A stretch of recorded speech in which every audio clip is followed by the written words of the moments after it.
নিজের রেকর্ড নিজেই ভাঙলেন মমতা বন্দ্যোপাধ্যায়। ভবানীপুরে বিপুল জয় তৃণমূল নেত্রীর। হারার পর রিগিং এর অভিযোগ বিজেপির। মুর্শিদাবাদের দুটি কেন্দ্রেও জোড়া ফুলের জয় জয়কার। আমরা এই নিয়ে আলোচনা করব। আলোচনার জন্য যারা উপস্থিত রয়েছেন শুরুতেই আসুন প্রত্যেকের সঙ্গে আপনাদের পরিচয় করিয়ে দিই। আমাদের সঙ্গে কুণাল ঘোষ রয়েছেন স্বপন দাস, অভিষেক বন্দ্যোপাধ্যায়, ইমন কল্যাণ লাহিড়ী এবং বিশ্বনাথ চক্রবর্তী। আমি প্রত্যেকের কাছে আসবো, কিন্তু শুরুতেই আপনাদের দেখাবো যে 2016তে যে জয়ের ব্যবধান, 2011-র উপনির্বাচনে তৃণমূল নেত্রীর যে জয়ের ব্যবধান, তার থেকেও বেশি ব্যবধানে জয় ছিনিয়ে নিলেন তৃণমূল নেত্রী মমতা বন্দ্যোপাধ্যায়। যদিও মমতা বন্দ্যোপাধ্যায়ের এই জয়কে কটাক্ষ করতে ছাড়েনি বিজেপি। দেখুন শুরুতেই।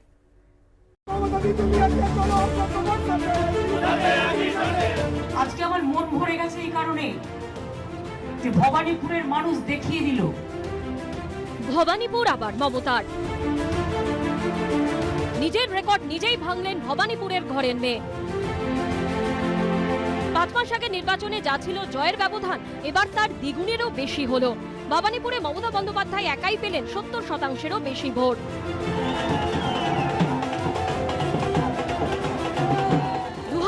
সালের বিধানসভা ভোটে ভবানীপুর কেন্দ্র থেকে তৃণমূল প্রার্থী সুব্রত বক্সী জিতেছিলেন ৪৯,৯36 ভোটে। উপনির্বাচনে মমতা বন্দ্যোপাধ্যায় সেই মার্জিন বাড়িয়ে করেন ৫৪,২১৩। এবারও বিধানসভা ভোটে ভবানীপুর কেন্দ্র থেকে শোভনদেব চট্টোপাধ্যায় জিতেছিলেন ২৮,৭১৯ ভোটে। আর উপনির্বাচনে মমতা বন্দ্যোপাধ্যায় জিতলেন ৫৮,৮৩৫ ভোটে, অর্থাৎ দ্বিগুণেরও বেশি ভোট। অর্থাৎ নিজের এবং ভবানীপুর কেন্দ্রের পুরনো সব রেকর্ড ভেঙে দিলেন মমতা বন্দ্যোপাধ্যায়। 11 সালে মুখ্যমন্ত্রী হিসেবে বাই ইলেকশনে কন্টেস্ট করেছিলাম, তখন আমি ৫৪,০০০ ভোটে জিতেছিলাম রেকর্ড ব্রেক করে, এবং 2016তে আমি জিতেছিলাম সম্ভবত ২৫-২৬ ভোটে, এবং গত জেনারেল ইলেকশনে শোভনদেব চট্টোপাধ্যায় এই ৫৭% ভোটই পোল হয়েছিল, তাতে উনি ২৮,০০০ ভোটে জিতেছিলেন। আর এবারে আমরা ৫৮,৮৩২ ভোটে জিতেছি, মানে এটা অ্যাবাউট 60,000। প্রাপ্ত ভোটের হারও চমকে দেওয়ার মতো। ভবানীপুর বিধানসভা কেন্দ্রের উপনির্বাচনে মমতা বন্দ্যোপাধ্যায় একাই পেয়েছেন ৭০%-এরও বেশি ভোট। রবিবার ৩ কেন্দ্রে উপনির্বাচন থাকলেও নজর ছিল মূলত ভবানীপুরের দিকেই। মমতা বন্দ্যোপাধ্যায়ের জয় নিশ্চিত হতেই শুরু হয়ে যায় জয় উল্লাস। পূর্ণ শক্তিতে প্রচারে ঝাঁপিয়েও ভবানীপুরে মুখ থুবড়ে পড়ল বিজেপি। হারের পরও তাদের গলায় কটাক্ষের সুর। मार्जिन को लेकर के जो लोग कल तक बात कर रहे थे, स्टेज पे खड़े होकर बोल रहे थे कि 1 लाख वोट से मुझे हराएंगे, तो पहले तो मैं बता देती हूँ आधा हो गया, 58 है, 1 लाख नहीं हुआ। तो आप सरकार में थे, आप इतना इवैल्यूएट नहीं कर पाते हो कि आप 1 लाख से हराओगे कि नहीं हरा पाओगे। 2011 থেকে এই নিয়ে টানা তৃতীয়বার রাজ্যকে মুখ্যমন্ত্রী দিল ভবানীপুর। আশাবুল হোসেন, অর্ণব মুখোপাধ্যায় ও উজ্জ্বল মুখোপাধ্যায়ের রিপোর্ট, এবিপি আনন্দ। কুণাল ঘোষকে দিয়ে আলোচনা শুরু করব। কুণাল দা, ৫৮,৮৩৫ ভোটের ব্যবধানে জয় তৃণমূল নেত্রী মমতা বন্দ্যোপাধ্যায়ের শতাংশের বিচারে, যেটা হচ্ছে ৭২%। মমতা বন্দ্যোপাধ্যায় নিজেও বলছেন যে সমস্ত ওয়ার্ডে তিনি এগিয়ে রয়েছেন। যদিও বিজেপি রাজ্য সভাপতি এই যে ফলাফল, তাকে মানুষের রায় বলে মানতে নারাজ, কারণ তার যেটা যুক্তি, একটা বড় অংশের মানুষ ভোট দিতে বেরোননি, এবং তৃণমূল যেটা চেয়েছিল বিজেপিকে ধুয়ে মুছে সাফ করে দিতে, সেটা কিন্তু তৃণমূল করে উঠতে পারেনি।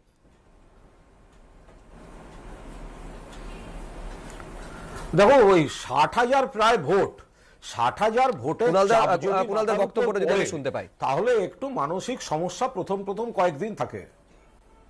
হ্যাঁ প্লিজ কুণালদা বলুন। হ্যালো, শোনা যাচ্ছে? হ্যাঁ, আমার বক্তব্য হচ্ছে ৬০,০০০ ভোট তো প্রায় ৫৮,০০০-এর বেশি। তো এই ৬০,০০০ ভোটের চাপটা একটু মাথার উপর পড়লে হজম করতে অসুবিধা হয়। তো ৬০,০০০ ভোট, তো কেন্দ্রের সব নেতারা ঘুরঘুর করলেন, কেন্দ্রের নির্বাচন কমিশন দেখলেন, দফায় দফায় কেন্দ্রীয় বাহিনী দিয়ে কোম্পানির পর কোম্পানি ভরিয়ে দেওয়া হলো, আর আজকে তাদের মনে হচ্ছে যে সেই জায়গাটায় কোনো প্রশ্ন তোলা যায়। ফলে নিশ্চিতভাবে বলা যায় বিজেপি ৩-০ হেরেছে, এবং ভবানীপুরে সম্পূর্ণভাবে ধূলিসাৎ হয়েছে।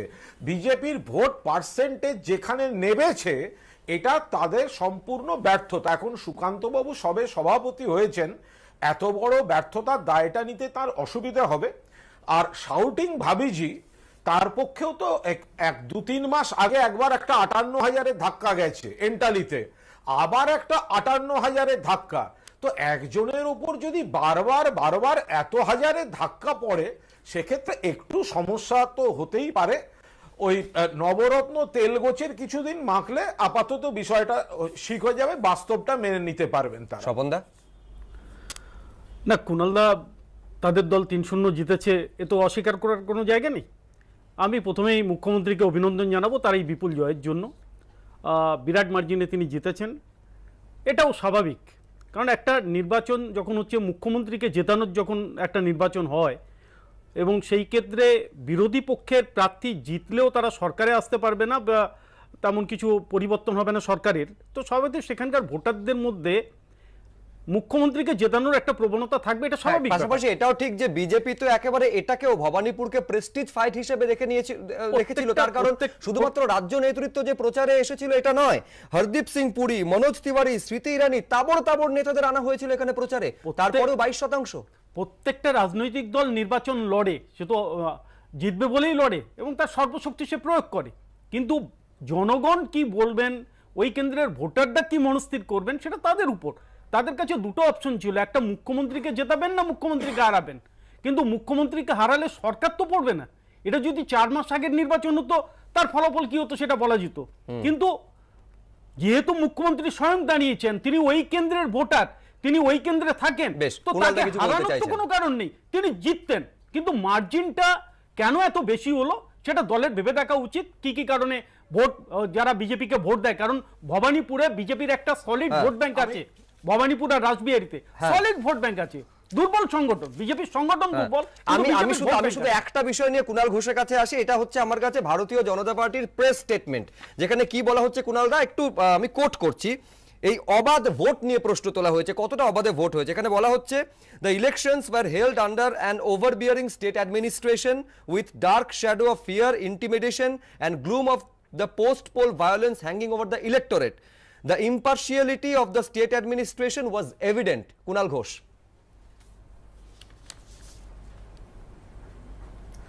মানে আমি কি বলবো, হা হা হা হা এইভাবে হাসতে পারি যে নির্বাচন কমিশন ওদের বাহিনী ওদের সব করার পর বড় বড় কথা বললো। পেগাসাস অধিকারী বলল জিতলে প্রিয়াঙ্কা টিবরেওয়াল জিতলে নাকি বিরোধী দলনেতা ছেড়ে দেবে। তো এই সব হাস্যকর কথার আজকে কোনো যুক্তি নেই। আমি খুব সংক্ষেপে সিরিয়াস কথা, আমি 4টে লাইন বলবো। আমি 4টে পয়েন্ট দেখছি, স্বপনদা আমার সঙ্গে একমত হবেন কিনা আমি জানি না। একটা হচ্ছে এই কেন্দ্রের যে এই পেট্রোল ডিজেল রান্নার গ্যাস এই সব মিলিয়ে যে জায়গাটা রয়ে আছে, এই জনবিরোধী নীতির আবার সেই মন্ত্রীকেই এখানে ঘুরিয়েছে, তার একটা বিরুদ্ধ ভোট। 2, মমতা বন্দ্যোপাধ্যায়ের নেতৃত্বে উন্নয়ন বিভিন্ন স্কিম, স্বাস্থ্যসাথী থেকে লক্ষ্মীর ভান্ডার পর্যন্ত তার পক্ষে ভোট। 3 নম্বর হচ্ছে বিধানসভা ভোটে তৃণমূলের বিপুল জয়টা হজম করতে না পেরে এই যে ধারাবাহিক প্রতিহিংসার রাজনীতি চলছে, অপমানের রাজনীতি চলছে, উৎসার রাজনীতি চলছে, অস্থিরতা তৈরির রাজনীতি চলছে, তার বিরুদ্ধে ভোট। আর 4 নম্বর খুব সিগনিফিক্যান্ট, সেটা হচ্ছে বিজেপির বিরুদ্ধে ভোট, কিন্তু বিজেপি বিরোধী মূল দল হিসেবে তৃণমূলের পক্ষে ভোট, যেটা বামেরা এবং কংগ্রেস এই জায়গাটা থেকে একটু সরে গেছে। আমি একটা কথা বলি, এখানে যদি লক্ষ্য করা যায় গত নির্বাচনে এখানে কংগ্রেস আর সিপিএম এর প্রার্থী ছিল খুব সম্ভবত 4 মাস আগে, তাদের ভোটটা দেখুন 2000-2500 এসে পৌঁছে গেছে, তো ভোট কমেছে। এখানে মুখ্যমন্ত্রীকে নির্বাচন করার একটা প্রবণতা ছিল, ওখানকার প্রত্যেকেই চাইবে যে তার কেন্দ্র থেকে মুখ্যমন্ত্রী নির্বাচিত হোক আর তিনি মুখ্যমন্ত্রী থাকবেন, তো সেই জায়গায় ভোটারদের প্রবণতা মুখ্যমন্ত্রীর দিকে যাবে, তাকে ভোট দেওয়ার দিকে যাবে। স্বপনদা, যে ইস্যুগুলোকে বিজেপি প্রচারে হাতিয়ার করেছিল, যে ইস্যুগুলোর ফোকাস এনেছিল, সেগুলো তাহলে সাধারণ মানুষের মধ্যে গ্রহণযোগ্যতা পায়নি। দেখুন, একটা রাজনৈতিক দল একটা নির্বাচনে লড়াই করছে, ফাঁকা মাঠ ছেড়ে দেয়নি, সেখানে তাদের বিভিন্ন ইস্যু আনতে হবে, সেই ইস্যুগুলো এনেছে, কিন্তু মানুষের মধ্যে সেই ইস্যুগুলো পৌঁছতে গেলে যে ধরনের সংগঠন ওখানে দরকার ছিল, আমি এখানে সেখানে সাংগঠনিক দুর্বলতা রয়েছে আপনি মনে করছেন। বেশ, আমি বাকি অতিথিদের কাছে আসবো, আমার একটা ছোট্ট বিরতিতে যাওয়ার সময় হয়েছে। বিরতিতে যেতে যেতে আপনাদের দেখাবো যে এই যে ভবানীপুর বিধানসভা কেন্দ্রের 8টা ওয়ার্ড, তার সবকটাতে লিড পেল তৃণমূল। এটা বিশেষভাবে মমতা বন্দ্যোপাধ্যায় উল্লেখ করেছেন, তার কারণ শোভনদেব চট্টোপাধ্যায় এই বিধানসভা কেন্দ্রে 2021-এর নির্বাচনে 2টি ওয়ার্ডে পিছিয়ে ছিলেন, যদিও এই 8টা ওয়ার্ডের লিড পাওয়াকেও বিজেপি কটাক্ষ করতে ছাড়েনি। দেখুন, কোনো ওয়ার্ডে আমরা হারিনি, এই প্রথম, ইটস এ চ্যালেঞ্জ। ভবানীপুরে 2011-র নিজের রেকর্ড নিজেই ভাঙলেন মমতা বন্দ্যোপাধ্যায়। আর এবারের এই জয় তৃণমূলের কাছে একেবারে কাঁচাহীন, কারণ ভবানীপুর বিধানসভা কেন্দ্রের অন্তর্গত 8টা ওয়ার্ডের সবকটাই লিড পেয়েছে তৃণমূল। 2019-এর লোকসভা ভোট হোক কিংবা 2021-এর বিধানসভা ভোট, ভবানীপুরে বরাবরই প্রথম স্থানে থেকেছে তৃণমূল। কিন্তু সেই জয় কাঁচা হয়ে থেকে গেছে দুটো ওয়ার্ড, 70 এবং 74। 2019-এর লোকসভা ভোটের ওয়ার্ড ভিত্তিক ফল অনুযায়ী ভবানীপুরের 8টা ওয়ার্ডের মধ্যে 6টাই এগিয়ে ছিল বিজেপি। এর মধ্যে ছিল 70 এবং 74 নম্বর ওয়ার্ড। 2021-এর বিধানসভা ভোটে তৃণমূল ভবানীপুরে জিতলেও দুটো ওয়ার্ডের লিড নেয় বিজেপি, সেই 70 ও 74। ভবানীপুরের এই দুটি ওয়ার্ডেই অবাঙালি ভোটার একটা বড় ফ্যাক্টর। 21-এর ভোটেও বিজেপিকে নিরাশ করেননি এই দুই ওয়ার্ডের অবাঙালি ভোটাররা, ঢেলে ভোট দিয়েছিলেন গেরুয়া শিবিরকে। কিন্তু এবার উপনির্বাচনে সেই কাঁচা উপড়ে ফেললেন মমতা বন্দ্যোপাধ্যায়। বিজেপির শক্ত ঘাঁটিতেও তাদের টেক্কা দিলেন তিনি। অবাঙালি অধ্যুষিত এই ওয়ার্ডে বিজেপির পরাজয় ও তৃণমূলের জয় নিঃসন্দেহে তাৎপর্যপূর্ণ। আমি সকল ভোটকর্মী সহ সকলকে, বিশেষ করে একদিকে বর্ষা চলছে, একদিকে কোভিড চলছে, এবং তার মধ্যে ভবানীপুরের মানুষ যেভাবে ভোট দিতে বেরিয়েছেন, বয়োজ্যেষ্ঠ থেকে শুরু করে ছোটরা, এবং অল ল্যাঙ্গুয়েজ, কোনো ওয়ার্ডে আমরা হারিনি, এই প্রথম, ইটস এ চ্যালেঞ্জ। কোনো ওয়ার্ডের মানুষ আমাদের হারায়নি, প্রত্যেকটা। এমনকি আমি যখন 16তে 44 এতেও কন্টেস্ট করেছি, আমি একটা দুটো ওয়ার্ডে ভোট কম পেয়েছি, কিন্তু এবারে একটি ওয়ার্ডেও কিন্তু আমরা হারিনি, এটা মাথায় রাখতে হবে। আমরা প্রত্যেকটা ওয়ার্ডে 8টা ওয়ার্ডে জিতেছি। 63-তে আমরা জিতেছি 2321, 70-এ 1551, 71-এ 5900, 73-এ 5828, 72-এ 3546। বিজেপি অবশ্য হারের পর ছাপ্পা ভোটের অভিযোগে সরব হয়েছে। ওয়ার্ড 70 যেটাই আমরা আগে লিডে ছিলাম, 71 যেটা আমরা ভালো করেছিলাম, সেই জায়গায় আমি আজকে এত ভোটে পিছে কেন? আপনাদের সামনে আমি প্রমাণ করিয়েছিলাম যে ওখানে ছাপ্পা ভোটিং, ফেক ভোটিং হচ্ছে, রিগিং হচ্ছে। এটাই কি শুধু কারণ? 101%, প্রত্যেকটি পার্টে 100 থেকে বেশি ছাপ্পা দিয়েছে এরা। সব মিলিয়ে ভবানীপুরের ফলাফলে এবার কার্যত রেকর্ডের ছড়াছড়ি। বিশ্বনাথ, আপনি যদি দেখেন 2011, 2016, 2021 ধারাবাহিকভাবে মমতা বন্দ্যোপাধ্যায়ের জয় হ্যাট্রিক করেছেন এবং ভোট জয়ের যে মার্জিন, ব্যবধান, সেটাকে তিনি বাড়িয়েছেন ধারাবাহিকভাবে। এবার 2011 থেকে যদি 2021 দেখেন, সেখানে হয়তো 2019-এ আসন সংখ্যা কিছুটা কমতে পারে, কিন্তু ভোট শতাংশ সেটাও কিন্তু উপর্যুপরি মমতা বন্দ্যোপাধ্যায় এবং তৃণমূল কংগ্রেসের বেড়েছে। খুব স্বাভাবিকভাবে এই প্রশ্ন বিশ্বনাথ দা আসে যে 10 বছরের শাসনে অ্যান্টি ইনকামবেন্সি তৈরি হওয়াটা খুব স্বাভাবিক, সেটা কি বিরোধী হিসেবে বিজেপি কাজে লাগাতে পারেনি, নাকি মমতা বন্দ্যোপাধ্যায়ের জনপ্রিয়তা এমন উচ্চতায় পৌঁছেছে যে তার ছায়ায় প্রতিষ্ঠান বিরোধিতা ঢাকা পড়ে গেছে? দেখো, একটার সাথে আরেকটা সম্পর্কিত। তবে বামেদের থেকে বিজেপি দুর্বল বিরোধী পক্ষ। কেন দুর্বল? কারণ বিজেপির সাথে রাজ্যের 35 থেকে 40% মুসলমানরা নেই, মানে কার্যত সংখ্যালঘুরা বিজেপিকে দেখলেই আতঙ্ক বোধ করে। ফলে সেখানে 40% বাদ দিয়ে যখন বিজেপি এই পরীক্ষাগুলোতে বসছে, তখন নর্মালি সে 22, 23, 24 বা 30% ভোট পাচ্ছে, যার ফলে ব্যবধানটা খুব বড় মনে হচ্ছে। ফলে আমি বলছি যে বিরোধী দল হিসাবেই বিজেপি যে স্ট্রাকচারাল ডেফিসিয়েন্সি বা কাঠামোগত সমস্যা ভুগছে, সেটা হলো তার জনভিত্তিতে একটা বড় অংশের মানুষ নেই। মুসলমান সম্প্রদায়ের মানুষরা বিজেপিকে কার্যত অস্বীকার করে, তার রাজনীতিকে অস্বীকার করে। ফলে এইরকম অবস্থাতে বিজেপির সাথে তৃণমূলের ব্যবধান এই নির্বাচনগুলোতে যে বাড়বে, আগামী দিনেও বাড়বে। আমি তোমায় বলছি, পশ্চিমবাংলাতে বিজেপির যত এন্ট্রি হচ্ছে, মানে রাজনীতিতে বামেরা সরে গিয়ে বিজেপি যত এগোচ্ছে বিরোধী নেতা দল হিসাবে, ততই কিন্তু মমতা বন্দ্যোপাধ্যায় বা তৃণমূল কংগ্রেসের সুবিধা হচ্ছে, ব্যবধানটা বাড়ছে। আমি স্ট্রংলি ডিফার করছি, এবং বিধানসভা নির্বাচনের আগেও কিন্তু এত স্পষ্টভাবে এই কথাগুলো বিশ্বনাথদার কাছ থেকে শুনিনি। তখন কিন্তু অন্য ধরনের বাতাবরণ তৈরি করা হচ্ছিল।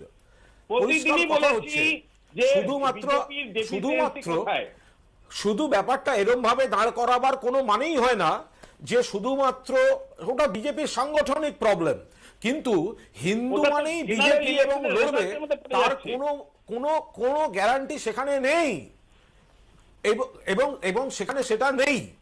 তৃণমূল কংগ্রেস মূলত যে পয়েন্টটা আপনারা দয়া করে একটু জোর দিন, যে একটা ইলেকশন হচ্ছে, যদি আপনি অ্যান্টি ইনকামবেন্সি বলেন তো সেটা তো কেন্দ্রীয় সরকারেরও রয়েছে। রোজ পেট্রোলের দাম বাড়বে, ডিজেলের দাম বাড়বে, রান্নার গ্যাসের দাম বাড়বে, আর সেই মন্ত্রী ঘুরে বেড়াবে।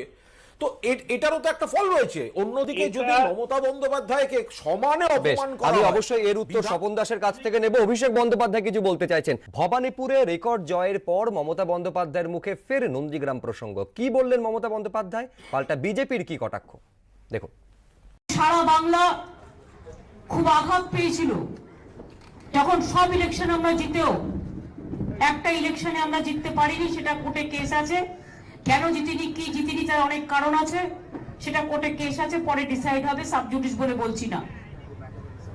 অনেক চক্রান্ত চলেছিল, চক্রান্ত অনেক ছিল, সব চক্রান্তকে জব্দ করে দিয়েছেন বাংলার মানুষ, ভবানীপুরের মানুষ। ভবানীপুরের রেকর্ড জয়ের মধ্যেও মমতা বন্দ্যোপাধ্যায়ের মুখে নন্দীগ্রামের ভোটের ফলের প্রসঙ্গ।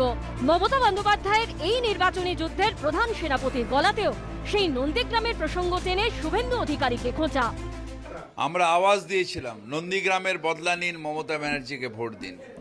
মমতা ব্যানার্জিকে ভবানীপুরের মানুষ, তার ঘরের মেয়ের অপমান হয়েছে। ভবানীপুর আমার বড় বোন আর নন্দীগ্রাম আমার মেজ বোন। আমি দুটো কনস্টিটিউয়েন্সি থেকেই পারলে এবার দাঁড়াবো, তার কারণ নন্দীগ্রামে থেকেই আমি আন্দোলনটা করব। ভবানীপুরের মানুষ দুঃখ পেতে পারে, আমি দুঃখ দেব না, যদি ম্যানেজ করতে পারি ইজ ওকে। নন্দীগ্রামে আমি দাঁড়াবোই, আপনাদের আমি বলে গেলাম।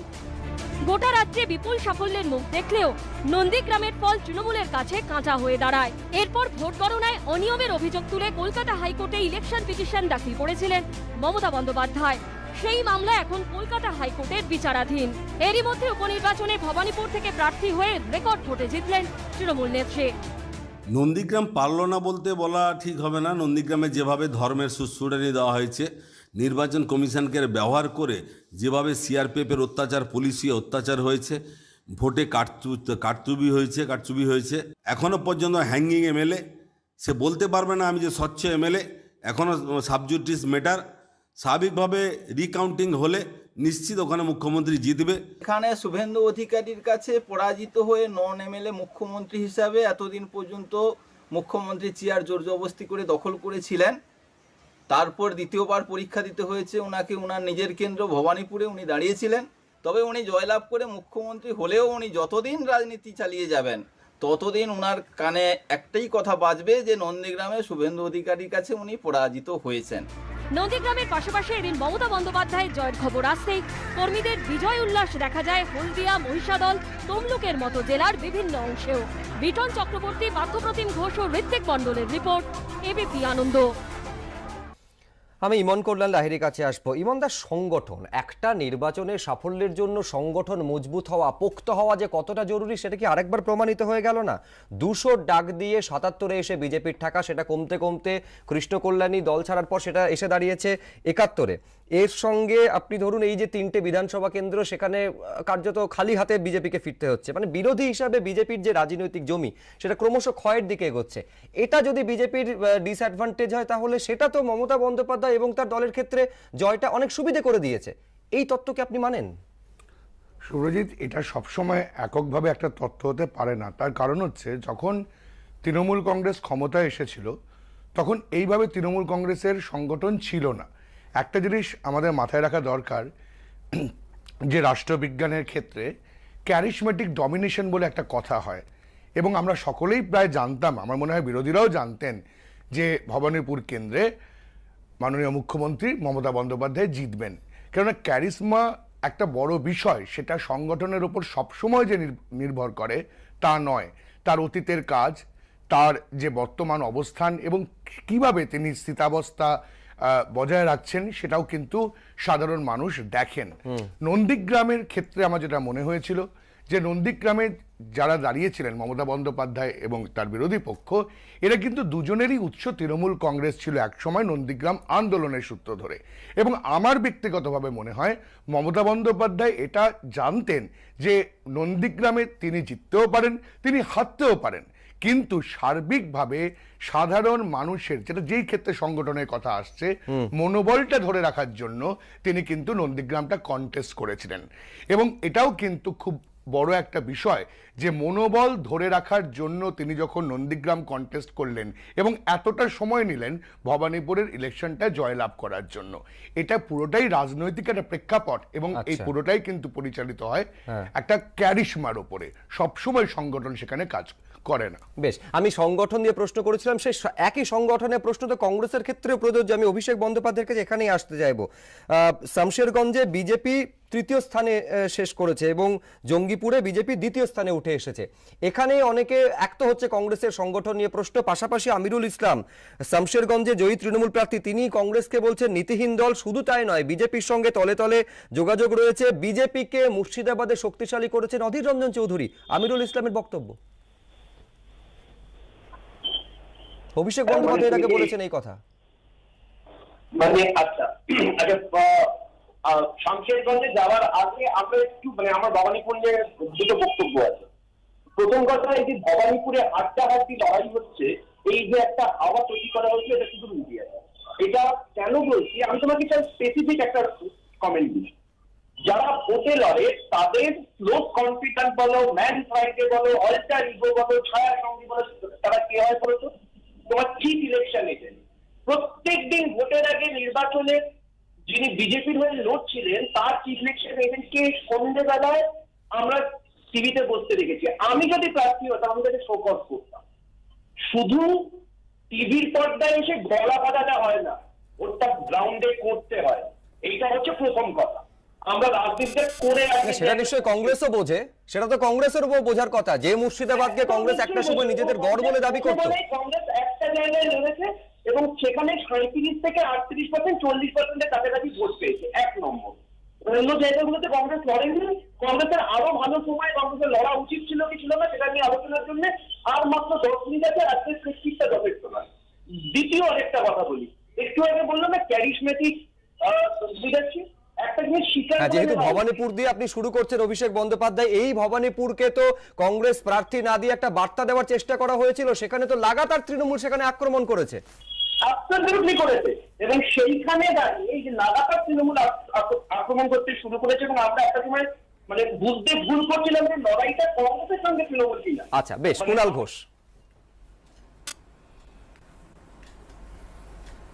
না, আমি এখানে আর একটা কথা বলবো। আজকে যে বিজেপির প্রার্থী ভবানীপুরের শাউটিং ভাবিজি, তিনি যে এত কথা বললেন, আরে কমাস আগে তো এন্টালিতে উনি আবার এই 54,000 না 58,000-এ হেরে এসছেন। হারার পর আজ আবার 54,000, 58,000 মানে প্রায় 60,000। আর একটা মোস্ট ইন্টারেস্টিং সুব্রজিৎ, যদি লক্ষ্য করে দেখো যে দিলীপ ঘোষ তিনি কিন্তু প্রথমেই বলেছিলেন কোন যোগ্য প্রার্থী রাজি হচ্ছে না।